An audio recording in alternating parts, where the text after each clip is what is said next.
الناس بداو كيعيقوا على أن العمل في الفلاحة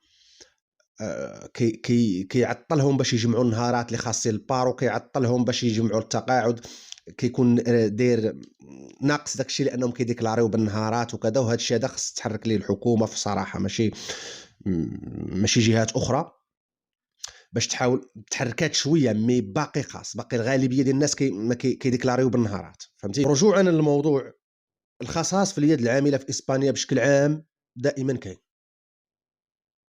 هذه تقريبًا واحد 4 سنين والّا 5 سنين وهي كتعيش إسبانيا هذا الوضع، وفي كاع القطاعات، غير هو دابا سلّطوا الضوء بهذا الخبر على القطاع ديال الفلاحة لأنه ديال الزيتون وديال الحمضيات دابا لأن هذا هو الوقيته ديالهم، ولأن هاد جوج د القطاعات ما كيجيبوش ليهم الكونطرات الموسميين، فلذلك كاين فيهم هذا المشكل، كاين فيهم هذا المشكل ومتفاقم وقلت لكم كيأدي أن الناس كيسمحوا في المحاصيل ديالهم باش يتجهوا يا إما يديروا حاجة أخرى ولا يسمحوا فيهم كاع. لأنه ما لقاوش لهم العمال، وأسطر على العمال المهرة، وأسطر على التكوين. الإنسان إلا تكون 6 شهور ولا عام في شي ماكيناريا ولا في شي صنعة كيف ما كانت نجارة كيف ما باغا تكون جيدة جدا ليك انت وغترفع القيمة ديالك في سوق الشغل.